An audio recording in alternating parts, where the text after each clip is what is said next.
د افغانستان په کرکټ ملي لوبډله کې د 30 توپ اچوونکو نشتون یا د لوبډلې د نورو هیوادونو په پرتله ډېره له ستونزو سره مخ کړې ده.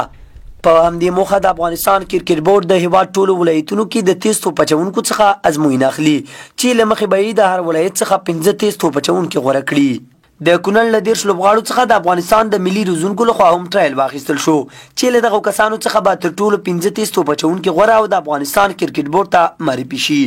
د کونړ کرکټ اداره وایي له ټولو ولسوالیو څخه یې 30 توپ اچوونکي د ازموینې ته رابللي دي ترڅو د افغانستان په ملي لوبډله کې د 30 توپ اچوونکو د کمښت ستونزه راکمه شي. د افغانستان کرکټ بورډ د لوبې پرمختیايي او د ملي اکاډمۍ څانګه په پام کې لري چې په ټول افغانستان کې د تیزو توپ اچوونکو دپاره یو زمینه برابره کړي او هغوی وروزي. دا په ټولو ولایتونو کې د غوره توپ اچوونکو ازمایښت او ټرایل جریان لري. په کونړ کې تاسو وینئ چې د شاوخوا د 10 پس بالرانو یا د 30 توپ اچوونکو ترمنځ یو ازمایښت ټرایل روان دی. د کونړ کرکټ مشر همداراز وایي په نږدې راتلونکي کې به د لوبغاړو د تمرین او ښې زده کړې لپاره کونړ کې د اکاډمۍ چارې چې څه وخت وړاندې شروع شوې وي پای ته ورسیږي او د لوبغاړو لپاره به یې ګټې اخیستنې ته وسپاري.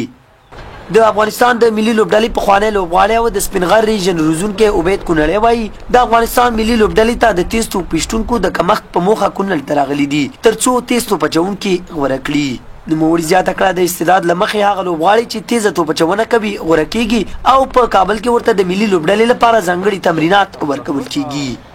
هغه فاست بالران چې د چا سپیډ زیات وي 15 فاست بالران غوره کیږي بیا هغه پروسه په مخ باندې ځي کابل ته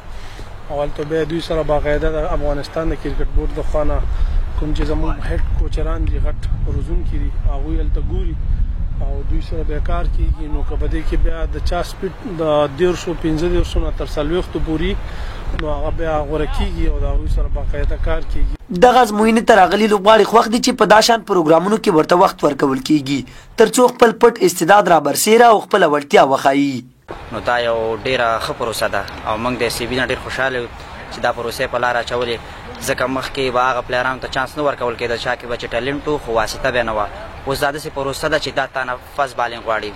نو فست بالینګ سره انشاءالله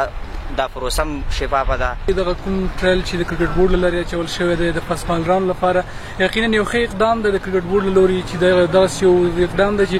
ټول افغانستان کې موږ ګورو عموما ستونزه دا د فست بالران نشته دی نو هغې لپاره یو ښه اقدام دا دی چې فست بالران د هر ولایت څخه 15 فست بالران نیول کېږي نو دا یو ډېر ښه اقدام دی کیدای شي په دې کې افغانستان لپاره یو ښه فست بالران پیدا شي. که څه هم په کرکټ بورډ نیوکې دا دي چې ملي لوبډلې ته لوبغاړي روابطو ته په کتو غوره کیږي خو اوس دوی وایي چې په ټول هیواد کې د 30 توپ اچوونکو څخه ازموینه په شفاف ډول اخیستل کیږي.